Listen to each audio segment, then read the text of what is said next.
history of political movements, few have accumulated as much power as the Chinese Communist Party. Its influence extends both inward to the everyday lives of Chinese citizens and outward as it expands its sphere of economic and military power around the world. But the party's origins are more modest than its current form would indicate. It's a story that begins with the end of World War I, the gathering of a small group of Chinese intellectuals, and a Dutchman. That story is the focus of a new book by Harvard Kennedy School professor Tony Sage. Professor Sage has studied the rise of China on a global scale since the 1970s, when a professor told him, no matter what happens in this place, it's going to affect all our lives. To help us understand why, Professor Sage's latest book brings us back a century to the founding of the Chinese Communist Party.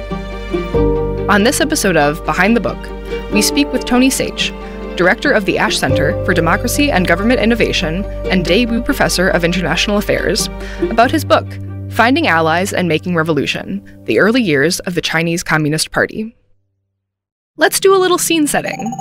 In 1911, the Xinhai Revolution ended 2,000 years of imperial rule in China. In its place, the Republic of China was established. However, the Republic was relatively weak, as much of the country was under the control of warlords from 1915 to 1928. The political situation was fluid, and a burgeoning Chinese nationalist movement was dissatisfied with the government, particularly after it failed to gain concessions from the Allied powers at the end of the First World War. This led to a series of anti-imperialist uprisings, known as the May 4th movement. It was out of this movement that a group of Chinese revolutionaries, including a teacher named Mao Zedong, began to think about the possibilities of China's political future. Unlike when orthodoxies begin to set in on all different sides, it's a time of amazing excitement. You know, the imperial system has just collapsed. What do we want China to be? An attempt at sort of constitutionalism has failed. It's disintegrated into basically who's the strongest, that person can rule. So warlord factions, but a lot of intellectual energy and a lot of people trying to discover what is the right way to take China forward.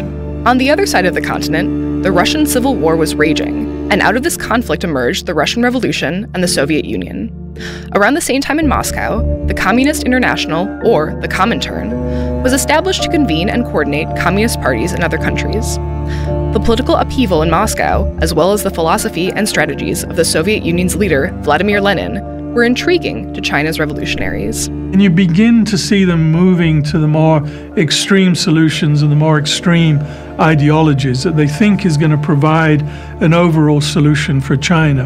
And then, of course, they look at Soviet Russia and say, hey, that's successful.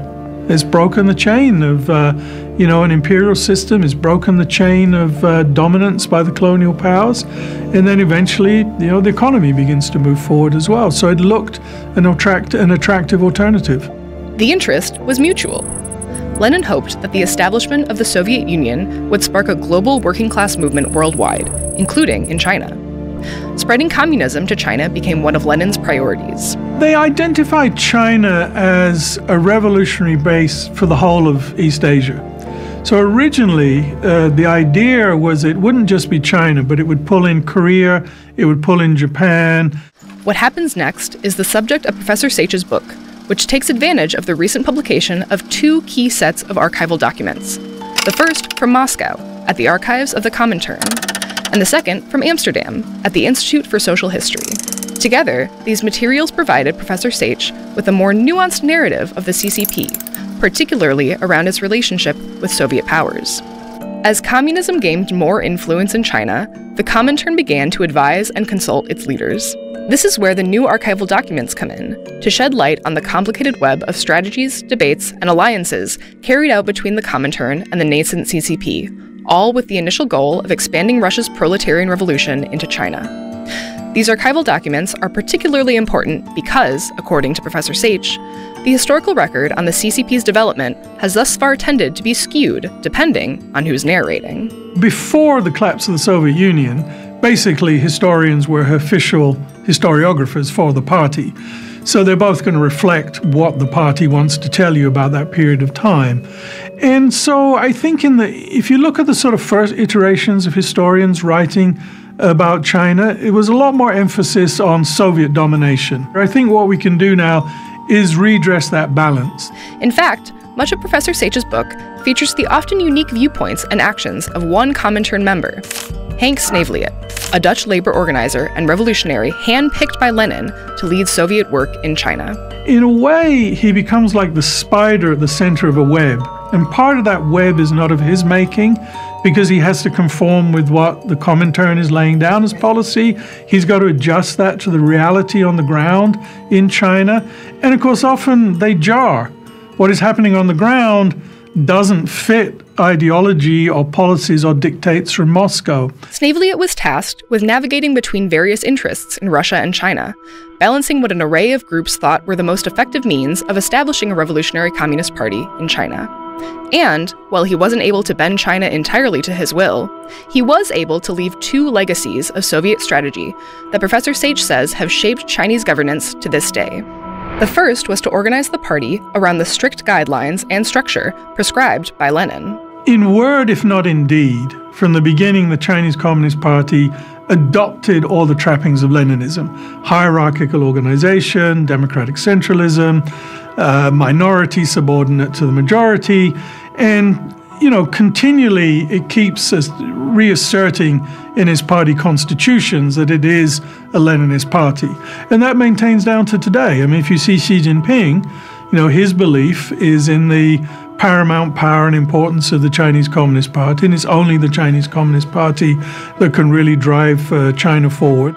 The second legacy Sneevliet left with the CCP was the organizational tactic of the United Front, whereby the Communist Party combines forces with other segments of society to consolidate political power and achieve a broad mission. The second the United Front has come and gone, depending on how accommodating the Communist Party has felt or how much it has needed others to help it meet its objectives. At times when the Chinese Communist Party wants to emphasize the economy and development, it builds united fronts, and it builds connections with intellectuals, with economists, with technicians that can help it develop its policies. The success Sneevliet found with the CCP ended under circumstances outside of his control. Over time, Soviet leadership began to prioritize their own national interests over the cultivation of a global working-class movement based in international solidarity. Sneevliet wrote to his Comintern superiors criticizing this shift. The Comintern decided to dismiss him and appointed a Bolshevik named Mikhail Borodin to take his place. Sneevliet only found out about the change when he ran into Borodin on a train as he was leaving China. And I think there's no better symbolic moment than that, handing the baton from the global revolutionary to the good Soviet soldier and apparatchik. Professor Seich's hope is that his book and the archival material it discusses will prompt a renewed understanding of what's possible for China through a reclamation of the CCP's history. I think one way that they can be used, as I said, is by Chinese nationals who want to rediscover that there is a history that relates to their own movement, which is quite distinct from the official narratives. So I think it's important to know there is another history to the Chinese Communist Party, which is very open, very diverse, very engaging with different ideas. And that has gone, but it's there beneath the surface. And maybe one day, that will be retrieved for future reviews. The book is Finding Allies and Making Revolution: The Early Years of the Chinese Communist Party, written by Tony Seich, director of the Ash Center for Democracy and Government Innovation and Daewoo Professor of International Affairs. It's published by Brill. This has been Behind the Book, a production of Library Knowledge Services at Harvard Kennedy School. Special thanks to the Hauser Studio. Find past and future episodes of Behind the Book by subscribing to Harvard Kennedy School on YouTube, following us on Twitter at HKS Library, and visiting our website.